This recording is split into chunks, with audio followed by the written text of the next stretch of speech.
Have you ever wondered how your sales performance compares against your competitors and peers?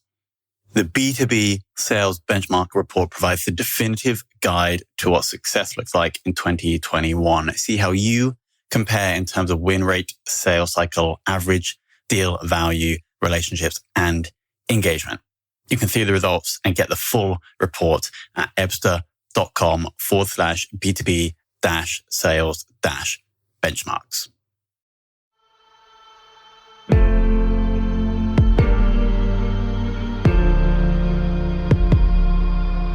This is Sales Ops Demystified, the #1 most downloaded podcast in sales operations. We invite the brightest minds in sales operations onto the show to deconstruct the why, what, and how behind rep productivity, forecasting, metrics, and all things revenue. This podcast is brought to you by Ebsta, the leading customer engagement platform for Salesforce.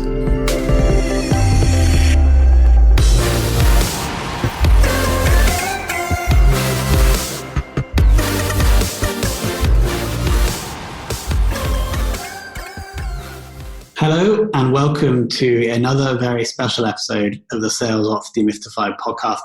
Today we're joined by Bryan Grobstein, who is currently running revenue enablement and operations at Instawork, but has a pretty extensive sales management, and I just recently discovered a very operations and enablement focused background from companies such as MindBody.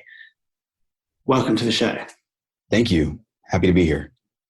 And so I actually first want to kick off with something you mentioned before we just went live. We were just chatting about Bryan's background, and that it seems that, well, from LinkedIn anyway, that a large part of Bryan's experience was sales and sales management, not operations. But you used an interesting phrase. You said actually those roles were more of a band-aid where you were actually doing enablement and operations. So please share more.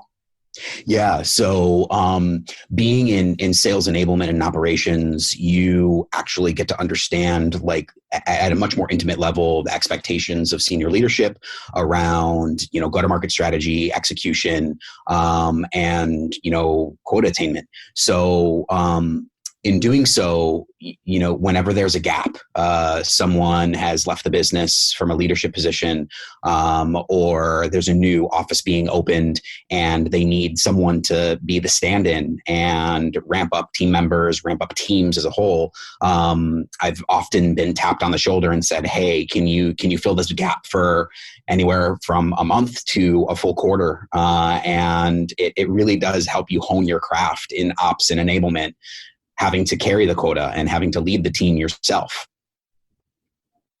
Got it. Okay. And so at what point would you say that you officially then moved into operations?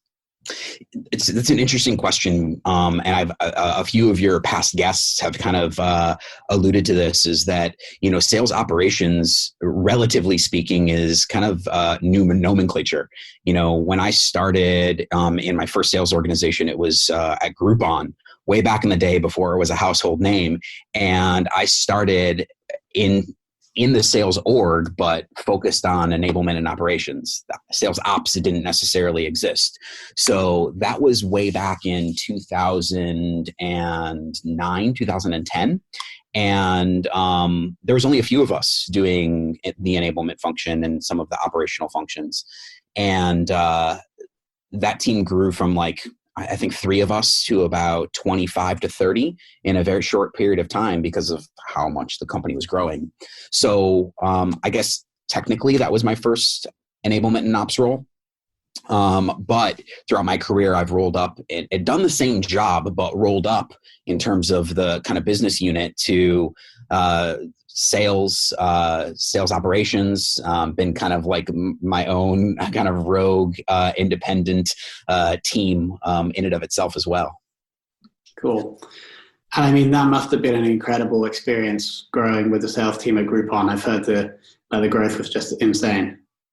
Yeah, astronomical. We were hiring, I think, anywhere between 20 to 35 new go-to-market team members every 2 weeks for, I don't know, 2 years, 2+ years. And it was a little bit of a churn and burn mentality. We were bringing people in at such a massive scale and at such a fast pace that we knew the attrition rate was going to be pretty substantive. But it was just a matter of getting the teams ramped as quickly as possible. Got it. Instawork, currently, how many people are in the ops team and how many reps are you currently responsible for? The enablement and ops function is basically like me and a sales ops manager. He doesn't report to me, which I think is interesting, and I don't report to him. Like, we have this really duality of purpose in terms of, collaborating on the strategy for quota, comp, territory management, lead distribution, sales process implementation, sales playbook creation. All of those things is kind of a collaboration between the two of us as we roll up to our VP of sales. Does that answer your question? Yeah, and then just the number of sales reps as well. Yeah, so the number of sales reps that we support is kind of evolved as a result of the current economic climate. But prior to some of the furloughs and layoffs, was around 40, 45. Got it. So two. It is a really big change for me, going from supporting a global go-to-market team of several hundred, 500-600 SDRs, sales, mid-market enterprise, and CS, to this. You have to definitely change how you operate as a professional in this role. So was that something that you were looking for when you switched roles? Were you looking to kind of go a bit smaller to, I guess, have a more hands-on relationship with the reps, or was that criteria when you changed roles? You know what? It wasn't a criteria. What I was really looking for was to go back to building. There's a difference between, for me, building and maintaining. Whenever I talk to anybody about like what I do, what do I enjoy, what is my specialty, I would say that it's largely been going into an organization regardless of size and, looking at what currently exists. And for the most part, it was minimal at best in terms of like best practices for sales enablement and operations. And we, in collaboration with a lot of cross-functional teams, go in and build something largely from scratch. As I mentioned at Groupon, there were, 3 of us pretty much focused on just like instructor-led development and building playbooks around our outreach. And then moving over to MindBody. At MindBody, it was a much more mature company, much more established, recently publicly traded when I joined. And they had a lot of best practices in place, but it took, one of your previous guests, the amazing Brandon Roberts, took ownership of the sales operations function. He reported up to one of the most remarkable sales ops leaders I've ever interacted with and ever worked for, Hillary Headley. She runs sales operations at Zoom right now, and really made it much more sophisticated, much more complex, and much more within kind of an industry standard. The current sales tech stack at the current company. Yeah, Instawork. Yeah. So Instawork, I've used Salesforce throughout my entire career, everywhere I've gone, including Instawork. And LMS-wise, Sales Hood has been something that I have become accustomed to utilizing and implemented wherever I've gone. Super cool integrations with Salesforce. And that's one thing that I often look for whenever I'm implementing something or shopping for something that's going to be influential and effective at the business, is does it have a Salesforce API? Then Gong has been pivotal and instrumental into the upskilling of our team, and a huge enablement tool. And then, you run across the board with other things like data visualization tools like Chartio. It really, really helps us get a better understanding of our conversion rates. Trying to think of what else. It's kind of like the core of them, but I really love outreach. There are tools across the board that do similar things, but outreach has been effective for me at both MindBody and at Instawork. And I love other things like, Vidyard, Thanks, or Sendoso is another one. I haven't used Sendoso, but Thanks is a simpler version. ZoomInfo for data enrichment, and LinkedIn Sales Navigator has been great as well. Awesome. Yeah, pretty comprehensive. What would you say, since you've been at Instaworks, has been the number one kind of increase in sales rep productivity thing that you or your colleague has done? I would say the things that we do to often build productivity is building playbooks. Having an established, defined, and well-executed playbook is just so comprehensive, and it encompasses everything that you can think of that makes sales ops great. The science of sales operations. It's looking at benchmarks, conversion, looking at best practices, and I think the best playbooks are often peer-driven. So it's not just about what the data says; it's about how can you get your frontline management team and your top performers to endorse and advocate for the way by which they're successful. And I think that those playbooks that you can hand to somebody during a new hire experience, you can get reinforced through a mentorship program that you've implemented that allows them to kind of adopt the concepts and adapt them to their own style. So when you say peer-driven, you mean that part of the content is not created top down by you guys, but it's also created by the reps themselves. Yeah, and not just created, but making sure that the people that are at the top of the stack rankings are involved in the communication and reinforcement of those sales plays. Because we can use data-driven decisions, we can substantiate it with graphs and all of these really amazing scientific solutions, but sometimes that just doesn't resonate. And what I found to be the thing that is the tipping point for success, and particularly sales new hires, because that's where I've focused a lot of my attention over the years, is the people that are the most successful the fastest, that they have the fastest rapid proficiency, are resourceful enough to reach out to the top performers and say, what is it that makes you the most successful? So in observing that, I realized that no matter what we tell people from top down, no matter what we try to be, autocrats and say, you have to do this, or if we have to say, this is what the best people are doing, it doesn't resonate as much as, if Tom is number one on the leaderboard and says, here's what I do to make a $10,000 commission check. Here's what I do to make 150% to goal. When he says that, it resonates immediately and it's put into practice. Totally agree. It's almost like it's a different shift for sales operation. It's less as you said, the autocratic dictator, but more the facilitator of the brilliance and the communication between the reps. Would you agree?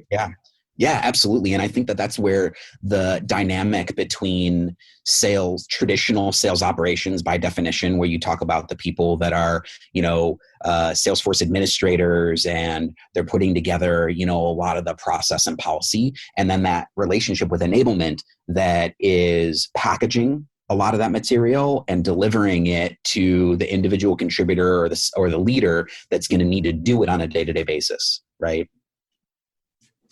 Yeah, I haven't heard that distinction between ops, kind of classic ops, and enablement like that. You mentioned just now about some changes you guys have been making with the recent times. I assume that you still have sales reps and that you may be working more remotely. How has the way you work with the reps changed since that happened? Yeah. it's kind of business as usual. Like, I hate to say it like that because it's a trivialization of how much the world has changed. But, we had a distributed workforce anyway. We had inside sales, a group in San Francisco, a group in Phoenix that all did a traditional kind of outbound inside sales motion. But we also have people in market. We have small kind of WeWork spaces in major metropolitan cities across the country. And you have to hone that craft regardless of the current economic climate, and you just have to go kind of all in on it given the circumstances. So I just like to say that it's constant contact, right? If you're not going to see somebody face to face every day, it's using all of the available communication tools. Going back to the tech stack, and using Slack has been a really, really important tool for our teams to stay in communication with each other, for us to have like automated integrations with our own internal tools that make sure everyone knows what's going on with a customer or with a prospect. Has there been any of the sales tools you mentioned in the tech stack that have come into their own since you've been working more remotely with reps? Come into their own. I don't think that the dynamic of the tools have changed. We've maybe become a little more reliant on them. And I think to a certain degree, a little bit of a crutch too.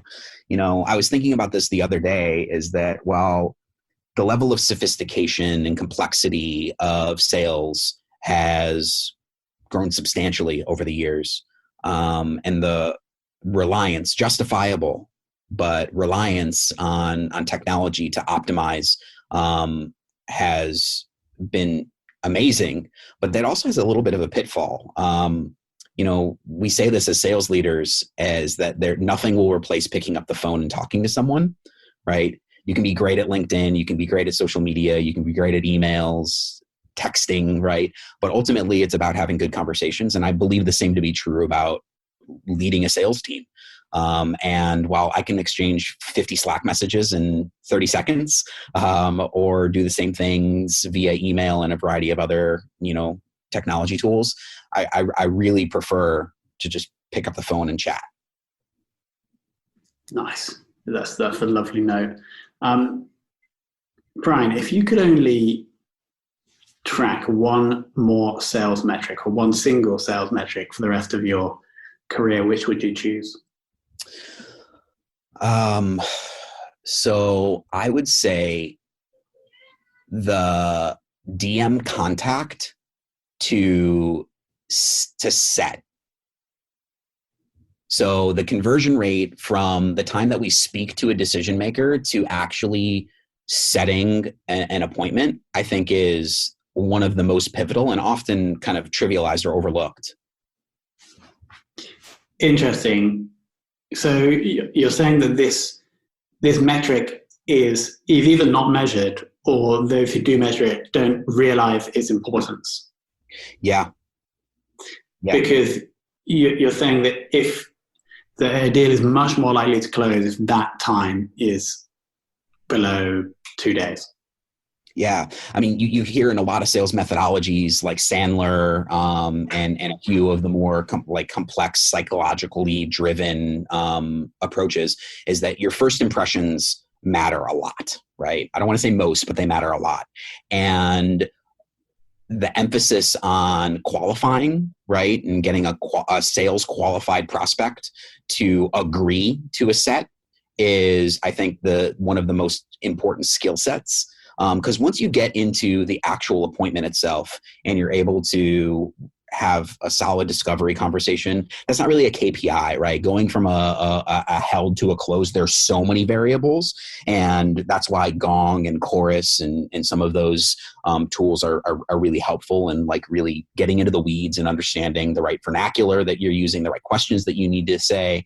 But that initial conversation, that is first impression, that is driving your ICP, your value proposition, your engaging question, your qualification, all of those things in the initial conversation, I think are going to show you either you're setting or you're not.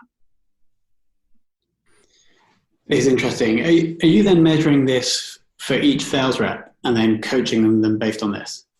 Absolutely. So we do a weekly meeting with sales leadership where we look at each individual team member and we look at the DM contact. Sorry, I think I lost the audio. So what we do is every week we meet with the sales leadership and we look at each individual team member and their number of touches to DM contact to set to held, and held to closed won. So each one of those conversion percentages is benchmarked, and whether you're falling above or below relative to the benchmark or week after week, right? So you're racing against yourself and trying to improve your conversions. And we coach accordingly. We create learning paths from an enablement perspective that help coach to better behaviors or better skills that are going to make you improve that KPI. Quite a scientific approach. Final question, Bryan. Who in the world of sales operations has inspired you or taught you the most? I think just being a part of the mind-body engine was extremely inspirational. So many cross-functional team members and leaders that taught me many things, each one of them. The one I already mentioned, I had the privilege of being a part of her team for about a year or so. Hillary Headley, she runs sales operations at Zoom right now, and she's brilliant. And really defined the science of sales for me for that year. And I thought I knew a lot, but realized I didn't when I started to interact with her on a daily basis. It was really remarkable. Awesome. Well, I've got a page of notes here. Let me pick out a couple of things that I thought were particularly interesting. I think the number one thing is the focus on playbooks, and the two things. One is actually documenting what is the best practice, but then B, having reps contribute to that and influence other people to play along with the playbook. And then the other thing I have here is the distinction between enablement and operations, and how that maybe the typical view of sales operations, like the Salesforce admin, is more of the top down, but enablement is more working with the reps to help them develop. And then the metric was really interesting. Like, it was quite scientific, and I loved the way how I guess sharp you are with the metric with every rep, and intentionally focus on these different points, tracking them all month on month against each other and against themselves. So, Bryan, thanks so much for coming on. Thank you, Tom. I appreciate it.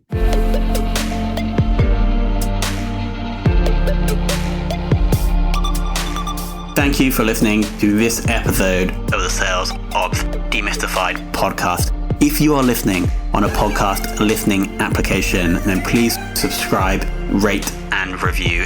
And if you have any questions about the show, if you know a guest, or if you have any questions about sales operations, just hit me up at tomhunt@ebster.com. That's tomhunt@ebster.com.